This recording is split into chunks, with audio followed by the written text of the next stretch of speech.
আসসালামু আলাইকুম সবাইকে। গুণগত রসায়নের 15তম লেকচারে তোমাদের সবাইকে স্বাগত।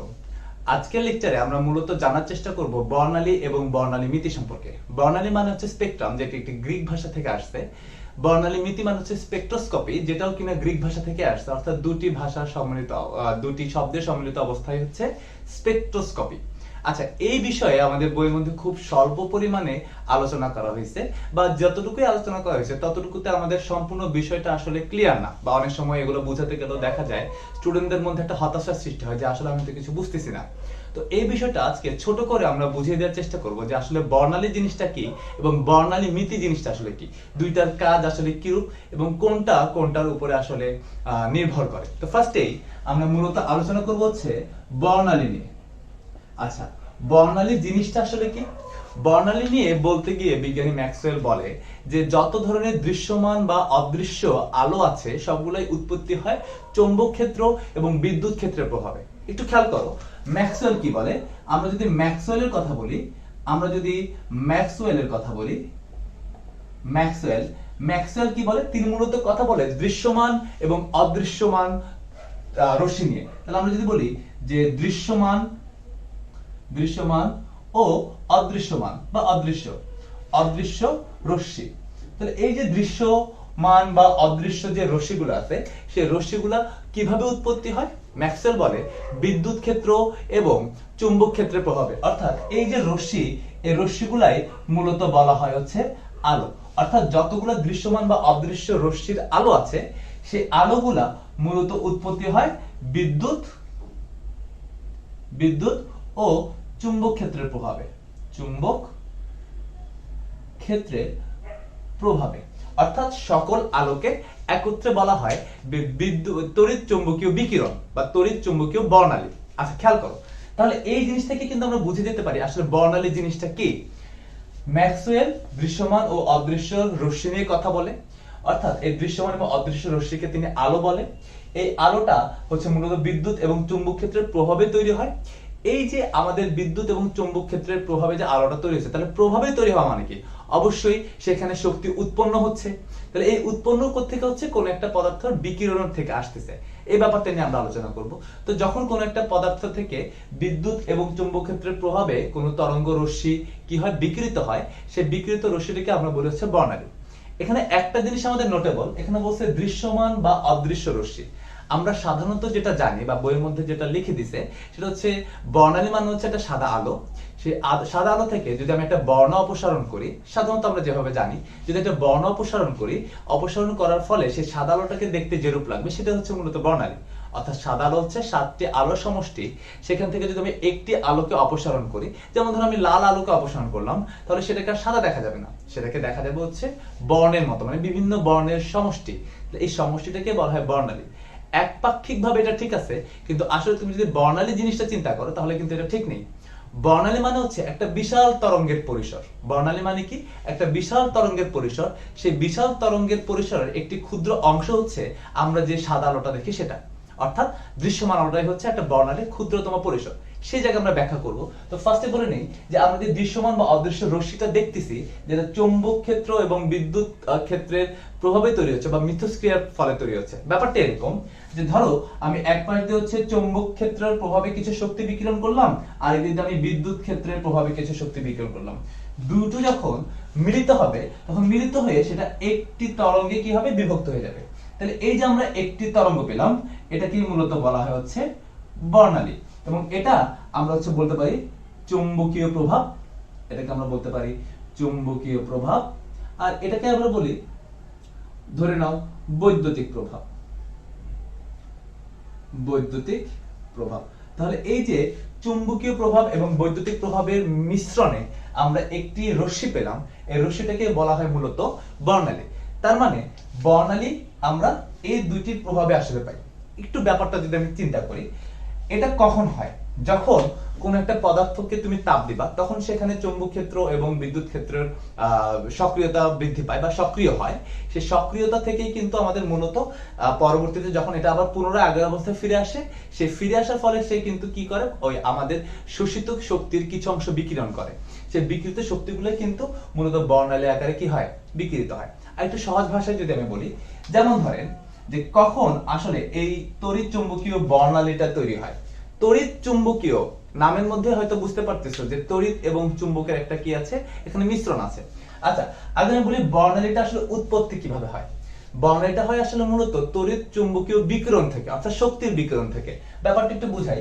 আমরা পরমাণুতে কিন্তু একটা জিনিস খেয়াল করছিলাম যে যখন কোন একটা পরমাণুতে ইলেকট্রন উচ্চ শক্তি স্তরে যাবে তখন তাকে কিন্তু কিছু পরিমাণ শক্তি দেয়া হয়। তাকে কি দেয়া হয়? কিছু শক্তি দেয়া হয়। সেই শক্তিটা ধরে নাও তাপ শক্তি। যে শক্তিটা আমরা দিব তাকে আমরা দিব হচ্ছে তাপ শক্তি, অর্থাৎ একটা ইলেকট্রনকে আমরা তাপ শক্তি দিলাম, সে শক্তিটা শোষণ করে উচ্চ শক্তি স্তরে চলে গেল। তো একটা সার্টেন টাইম পরে সেই তাপ শক্তিটা আবার কি হবে, আমি নিয়ে নিলাম। তাহলে নিয়ে নিলে সে আবার আগের অবস্থায় ফিরে আসবে না। তাহলে দেখো, তাকে আমি যে শক্তিটা দিলাম সেই শক্তিটা শোষণ করে উচ্চ শক্তি স্তরে গমন করলো। আবার শক্তিটা যদি আমি কোনোভাবে অপসারণ করতে পারি, সে আবার নিম্ন শক্তি স্তরে কি করবে, গমন করবে। তাহলে যে অপসারিত করলাম সেই শক্তিটা আসলে তরঙ্গ আকারে বের হবে। সেই শক্তিটা কিভাবে বের হবে? তরঙ্গ আকারে, যেটাকে বলা হয় বিকিরণ। যেটাকে কি বলা হয়?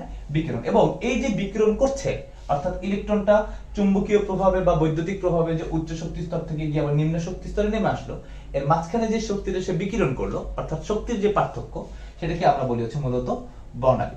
অর্থাৎ বর্ণালী আর কিচ্ছু না, বর্ণালী হচ্ছে জাস্ট একটা পদার্থ, যখন তুমি তাকে শক্তি প্রয়োগ করবা সে উত্তেজিত হয়ে উচ্চ শক্তি স্তরে চলে যাবে। যখন আবার সে নিম্ন শক্তি স্তরে নেমে আসবে, তখন সে ওই শোষিত শক্তির কিছু অংশ বিকৃত করে বা সম্পূর্ণটাই বিকৃত করে। সে বিকৃত শক্তিটাকে আমরা বলি হচ্ছে গিয়ে কি, বর্ণালী। আচ্ছা, এখন যদি আরো সহজভাবে আমি তোমাদেরকে বুঝাতে চাই যে বর্ণালী আর কিছু না, সেটা হচ্ছে তুমি ধরে নাও, বা আমার উদাহরণ দিয়ে আমি বলি যে আমি এখন যে ফ্ল্যাটে থাকি, ধরে নাও সে ফ্ল্যাটটা হচ্ছে একতলা। সে ফ্ল্যাটটা কি? সে ফ্ল্যাটটা হচ্ছে নিচতলা, অর্থাৎ আমি একতলায় থাকি। তো সাধারণত দেখবা ম্যাক্সিমাম জায়গায় একতলা থেকে দোতলার ভাড়াটা একটু বেশি হয়। তো ধরে নাও আমি একতলায় যে বাসাটায় থাকি সেটার ভাড়া হচ্ছে 10,000 টাকা। এখন দোতলায় যে বাসাটা আছে সে বাসাটার ভাড়া হচ্ছে আমি ধরে নিলাম 15,000 টাকা। তো খেয়াল করো, আমার যে জবটা আছে, সাপোজ আমি জব করতেছি, আমার যে জবটা আছে সেই জবে আমি মাস শেষে বেতন পাই বা স্যালারি পাই 20,000 টাকা। তো আমি যখন 20,000 টাকা স্যালারি পাবো, আমি 10,000 টাকা দিয়ে বাসা ভাড়া দিয়ে থাকতেছি। এখন আমার যেহেতু সামর্থ্য কম, তাই আমি কম দামের কোন একটা বাসায় থাকতেছি, অর্থাৎ নিম্ন শক্তি স্তরে থাকতেছি। তো খেয়াল করো, আমি চাকরি করতে করতে এক সময় আমার অনেক চাকরির অভিজ্ঞতা হয়ে গেল, আমি অনেক বেশি বেতন পেলাম বা আমি প্রমোশন পেলাম।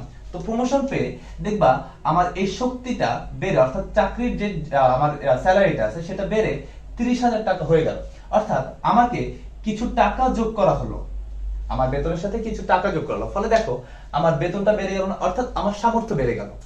যখন আমার সামর্থ্য বেড়ে গেল, তখন আমি এই একতলায় কষ্ট করে থাকতে চাবো না, বা আমি উপরের তলায় একটু ভালোভাবে থাকতে চাবো। সো আমি কি করলাম, 30,000 স্যালারি যখন আমি পেলাম, তখন 15,000 টাকার দামের যে ফ্ল্যাটটা আছে আমি কি করলাম, লাভ দিয়ে সেই ফ্ল্যাটে উঠে গেলাম, দোতলা উঠে গেলাম। তার মানে কখন আমি দোতলা উঠলাম, যখন আমার টাকা বেড়ে গেল, অর্থাৎ আমার শক্তি বা সামর্থ্য যখন বেড়ে গেল।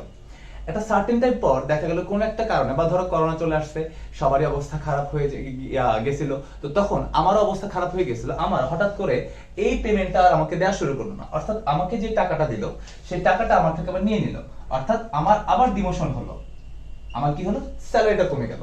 তো যখন স্যালারিটা কমে গেল, অর্থাৎ আমার শক্তি কমে গেল, আমি তো সেই টাকা দিয়ে এখন দোতলায় থাকতে পারবো না। অর্থাৎ তখন আমার স্যালারি যেহেতু কমে গেছে, আমার সামর্থ্য কমে গেছে, আমি কি করলাম, ওই দোতলা থেকে আবার একতলায় চলে আসলাম। এই যে আমি একতলায় চলে আসলাম, তাহলে এই একতলাটা যে চলে আসলাম, কিভাবে চলে আসলাম, আমার শক্তি অপসারণ করে। তাহলে যে টাকাটা আমাকে স্যালারি হিসেবে দিছিল, একটা কারণে সেই টাকাটা আবার তারা নিয়ে গেল। এই যে টাকাটা চলে গেল, সেটা কি হিসেবে গেল, ওই বিকিরণ হিসেবে গেল।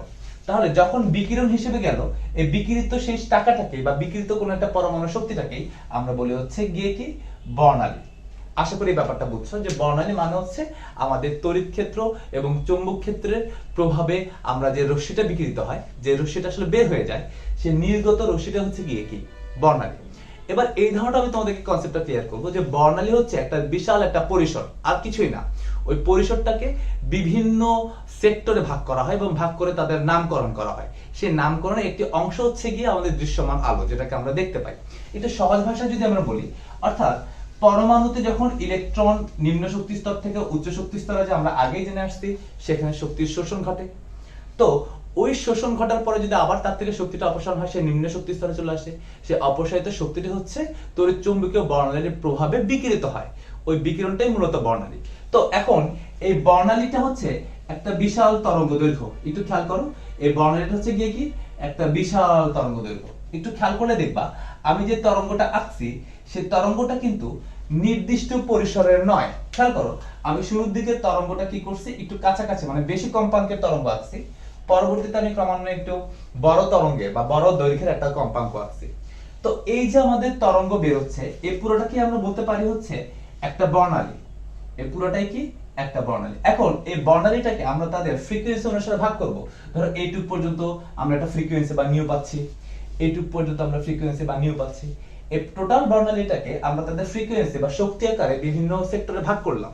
তো এই যে ভাগ করলাম, এই ভাগ করার একটি অংশ হচ্ছে দৃশ্যমান আলো, অর্থাৎ যেটাকে আমরা দেখতে পাই। আসলে আলো মানে হচ্ছে যেটা আমরা দেখি, এটা কিন্তু সত্যি কথা, কিন্তু আমরা আসলে সকল আলো দেখতে পাই না। কিছু আলো উচ্চ ক্ষমতা সম্পন্ন বর্ণালী বীক্ষণ যন্ত্র দ্বারা দেখা হয়। আমরা শুধুমাত্র সেই তরঙ্গ পরিসরটা দেখতে পাই যেটা আসলে আমরা ডিটেক্ট করতে পারি। আমরা মূলত 380 থেকে 780 ন্যানোমিটারের যে তরঙ্গ পরিসরটা আছে, যে বর্ণালীটা আছে, আমরা শুধুমাত্র সেটা দেখতে পাই। তাহলে একবার চিন্তা করো তো, এই যে আমরা যদি বলি যে একটা স্কেল বা একটা রাস্তা বা যে কোনো একটা কিছু, ধরে নাও একটা চকলেট, সাপোজ একটা চকলেট, এই চকলেটটা দেখবা যে বিভিন্ন স্কেলের মধ্যে ভাগ করা আছে। ধরলাম এই পুরো চকলেট, এটা পুরোটা হচ্ছে একটা চকলেট। ধরুন এখান থেকে এইটুকু পর্যন্ত আমি এটাকে বললাম হচ্ছে 1 ইঞ্চি বা 1 সেন্টিমিটার, ধরে নিলাম 1 সেন্টিমিটার। আবার এইটুকু হচ্ছে 2 সেন্টিমিটার, আবার এইটুকু হচ্ছে 3 সেন্টিমিটার। তাহলে এই চকলেটটার মধ্যে দেখবা গায়ের মধ্যে বিভিন্ন পরিসরে এটাকে ভাগ করে দিয়েছে। তো সাপোজ আমি সেই চকলেট থেকে তোমাকে একটা চকলেট দিলাম, খেয়াল করো, সেই চকলেট থেকে আমি কি করলাম, তোমাকে একটা চকলেট দিলাম, ঠিক মাঝখান থেকে ধরো আমি তোমাকে এইটুকু অংশটা দিলাম, যে চকলেটের মধ্যে এখানে হচ্ছে ধরো 3 সেন্টিমিটার লেখা, এখানে হচ্ছে 4 সেন্টিমিটার লেখা। তাহলে খেয়াল করো, এই পরিসরের চকলেট আমি তোমাকে দিলাম, তাহলে তোমার মাথায় কি প্রশ্ন আসবে না যে স্যার আপনি তো আমাকে 3 সেন্টিমিটারের চকলেটটা দিলেন, তাহলে এটা তো শুরু হয়েছিল 1 সেন্টিমিটার থেকে, তাহলে ওই 1 সেন্টিমিটার চকলেটটা 2 সেন্টিমিটার চকলেটটা আসলে কোথায়? এরপরে ধরো আরো চকলেট ছিল, চকলেটটার পরিসর টোটাল 10 সেন্টিমিটার ছিল, কিন্তু আমি তোমাকে কি 10 সেন্টিমিটার দিছি? চকলেটের মাঝখান থেকে ওইটুকুনো অংশ দিছি যেটুকুনো অংশের মধ্যে 3 সেন্টিমিটার এবং 4 সেন্টিমিটার লেখা ছিল। এখন দেখো পুরোটাই কিন্তু চকলেট, পুরোটাই চকলেট, আর এটা হচ্ছে একটা চকলেটের অংশ। তাহলে এই অংশটাই কিন্তু আমি তোমাকে দিছি, অর্থাৎ তুমি এই অংশটা সম্পর্কে তোমার ধারণাটা আছে। ঠিক একইভাবে এই পুরো বর্ণালীটাকে যদি এই চকলেটের সাথে তুলনা করি, পুরোটাই কিন্তু বর্ণালী, কিন্তু এই বর্ণালী একটা নির্দিষ্ট পরিসর আমরা চোখে দেখতে পাই। ঠিক যেমন তুমি চকলেটের নির্দিষ্ট পরিসর তুমি খেতে পারবা, বাকি পরিসরগুলো তুমি খেতে পারো না, অন্য কেউ খেতেছে, অন্য কারো ভাগ্যে পড়ছে।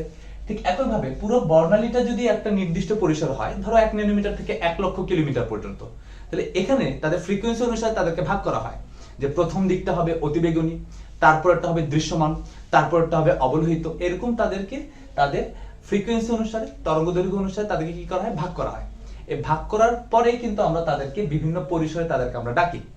অর্থাৎ এই যে আমাদের এইটুকু অংশটাকে যদি আমরা বলি 380 থেকে 780 ন্যানোমিটার, 80 ন্যানোমিটার, এটাকে আমরা কেন দৃশ্যমান বলতেছি? কারণ এটা আমরা দেখতে পাচ্ছি, এটাও কিন্তু আলো। কিন্তু এর আগে যেটা ধরো ইউভি রশ্মি আমি বলি, সাপোজ এটা ইউভি রশ্মি, এটাও কিন্তু এক ধরনের আলো, অর্থাৎ এটাও কিন্তু একটা রশ্মি, কিন্তু এটা আমরা কি করতে পারি না, এটা আমরা দেখতে পারি না। কিন্তু এমন কি কোনো যন্ত্র আছে যে যন্ত্রটা এটাকে দেখতে পারে? হ্যাঁ, আছে। অর্থাৎ আমরা যে জাল টাকাগুলো শনাক্ত করি, সেই জাল টাকার মধ্যে কিন্তু এই ইউভি রশ্মিগুলো কি করা যায়, ডিটেক্ট করা যায়, বা ওই জাল টাকার মধ্যে এমন একটা সেন্সর দেওয়া, যে সেন্সর দ্বারা সে কি করে, এই রশ্মিটাকে রিড করতে পারে। ঠিক যেমন আমরা নীল আলোটাকে রিড করতে পারছি, ঠিক যেমন আমরা সাদা আলোটাকে লাল আলোটাকে রিড করতে পারছি, আমরা হলুদ আলোটাকে রিড করতে পারছি, তাই সেটাকে আমরা দৃশ্যমান বর্ণালী বলি। আর যেগুলোকে আমরা দেখতে পাই না, যে আলোগুলোকে আমরা দেখতে পাই না, সেগুলোকে আমরা অদৃশ্য বর্ণালী বলি। অর্থাৎ আমি ব্যাপারটাকে যদি একটু সামারাইজ করে দিই, যে কোন একটা পদার্থ থেকে যখন বিদ্যুৎ ক্ষেত্রের প্রভাবে এবং তড়িৎ ক্ষেত্রের প্রভাবে বা চুম্বক ক্ষেত্রের প্রভাবে যদি শক্তি বিকৃত হয়, সেই বিকৃত শক্তিটা হচ্ছে তরঙ্গ রশ্মি হিসেবে বিকৃত হবে, এবং সেটাকে আমরা বলি হচ্ছে বর্ণালী।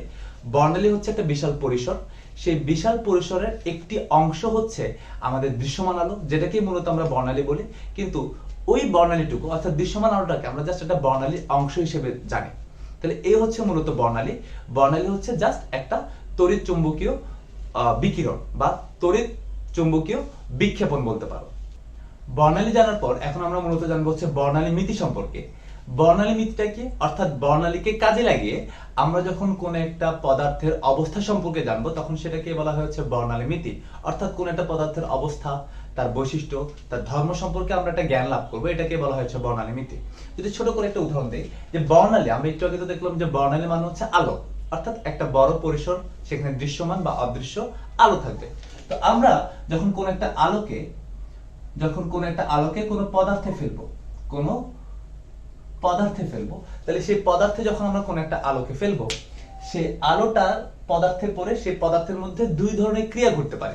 আচ্ছা, এখানে আলো বলতে আমি বুঝাইছি হচ্ছে বর্ণালী, অর্থাৎ কোন একটা পদার্থের মধ্যে যখন আমি বর্ণালী ফেলবো।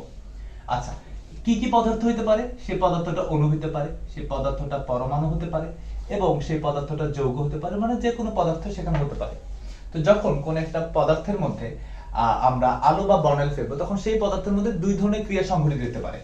একটা হচ্ছে সেখানে রিঅ্যাকশন বা বিক্রিয়া ঘটতে পারে, অথবা সেখানে ইন্টারঅ্যাকশন অর্থাৎ আন্তঃক্রিয়া হতে পারে।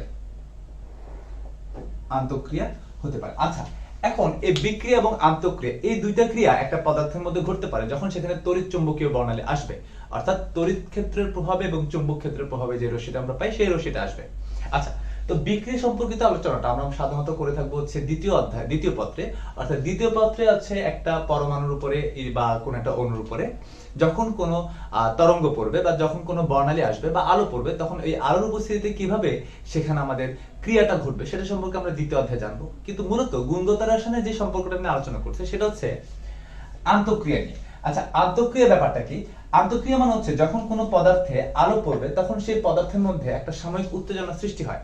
এই যে সাময়িক উত্তেজনার ফলে আমরা যখন তার বৈশিষ্ট্য সম্পর্কে জানতে পারি, এই জানাটাকে বলা হচ্ছে বর্ণালী মিতি। কি বললাম? যখন কোনো পদার্থে আলো পড়বে তখন সেখানে আন্তঃক্রিয়া হয়। আন্তঃক্রিয়া এখানে বলতে বুঝাইছে যে সাময়িক উত্তেজনা, বা আমরা সহজভাবে বলতে পারি যে সাময়িক সক্রিয়তা। অর্থাৎ আমি যদি এটাকে একটা সহজভাবে বলি বা একটা উদাহরণ দিয়ে যদি তোমাকে বুঝাই, তারপর আমরা মন পড়ে আসি। ধরো তোমার কাউকে দেখে খুব ভালো লাগলো, যেটাকে আমরা বলি ক্রাশ। তো তুমি কাউকে দেখে যখন তোমার ভালো লাগবে তখন তার প্রতি তোমার একটা সাময়িক উত্তেজনা কাজ করবে। তো এই যে সাময়িক উত্তেজনা থেকে তুমি তার সম্পর্কে জানতে চাবা যে সে আসলে কেমন, সে আসলে কি করে, কোথায় থাকে, কোথায় পড়ে ইত্যাদি তুমি জানতে চাইলা। তো তুমি এই সাময়িক উত্তেজনা থেকে তুমি কিন্তু তার সম্পর্কে জানতে চাইলা। তো একদিন তুমি হয়তো দেখলা যে সে কারোর সাথে হেঁটে যাচ্ছে, তুমি শুনলা যে সে কারোর সাথে আছে। তো এটা জানার পরে তোমার যে শুরুতে তাকে দেখে যে ভালো লাগাটা কাজ করছে, অর্থাৎ যে সাময়িক উত্তেজনাটা কাজ করছে, সেটা পরবর্তীতে কিন্তু আর থাকলো না। কিন্তু এই যে তোমার যখন থেকে তার প্রতি ভালো লাগা কাজ করছে এবং যেই মুহূর্তে তুমি জানতে পারলা যে সে আসলে অন্য কারোর সাথে আছে, ঠিক এই রেঞ্জের মধ্যে তুমি কিন্তু তার সম্পর্কে অনেক কিছু জেনে গেলা। যে এই যে অনেক কিছু জেনে গেলা, তার ধর্ম সম্পর্কে, তার বৈশিষ্ট্য সম্পর্কে যে তুমি জেনে গেলা, এই জানাটাকে আমরা বলতেছি হচ্ছে বর্ণালী মিতি। অর্থাৎ যখন কোন একটা পদার্থের উপরে, যেমন ধরো XYZ কোন একটা পদার্থের উপরে আমরা কি করলাম, আলো ফেললাম। তো আলো ফেলার পরে এই পদার্থের মধ্যে দেখা যাবে শক্তির শোষণ বা বিকিরণ ঘটে, আসলে শোষণ ঘটে। তো এই শোষণ ঘটার পরে তার একটা সাময়িক উত্তেজনা সৃষ্টি হয়। তারপরে আবার একটা সার্টেন টাইম পরে সেই শক্তিটা আমি নিয়ে ফেলতেছি, অর্থাৎ বিকৃত শক্তিটা আমি নিয়ে ফেলতেছি। নিয়ে ফেলার পরে সে আবার আগের অবস্থায় ফিরে আসতেছে। তো এই যে ইলেকট্রন শক্তি বা ওই পদার্থটার শক্তি শোষণ বা বিকিরণের এই যে মধ্যবর্তী সময়, এই সময়ের মধ্যে কিন্তু আমি জানতে পারতেছি যে পদার্থটার বৈশিষ্ট্য আসলে কি। আর একটু সহজভাবে যদি আমি তোমাদেরকে বলি, ফর এক্সাম্পল আমাদের বইয়ের মধ্যে এমআরআই আছে। তো এমআরআই এর কাজটা যদি আমি তোমাকে বলি, এমআরআই কাজ হচ্ছে আমাদের শরীরে যে কোমল অংশগুলো আছে সেই কোমল অংশের মধ্যে কোনো প্রবলেম আছে কিনা সে প্রবলেমগুলো ডিটেক্ট করা। এবং ওই প্রবলেমগুলো কিন্তু তুমি এক্স-রে এর মাধ্যমে ডিটেক্ট করতে পারবা না। কেন? কারণ বর্ণালী মিতিতে এক একটা পদার্থ সম্পর্কে জানতে হইলে তোমাকে সেই পদার্থটা কি পরিমাণ শক্তি শোষণ করছে বা কি পরিমাণ শক্তি বিকিরণ করছে সেই সম্পর্কে জানতে হবে। অর্থাৎ কাউকে যদি তুমি কোন একটা পদার্থকে যদি তুমি সাময়িক উত্তেজিত করে যদি তার অবস্থা সম্পর্কে জানতে চাও, তোমাকে জানতে হবে সে কি পরিমাণ শক্তি শোষণ করে উত্তেজিত হচ্ছে। যদি একটু সংক্ষেপে বলি, যে আমরা জানি 3 থেকে ইলেকট্রন শক্তি শোষণ করে 4 নম্বরের শক্তি স্তরে যাচ্ছে।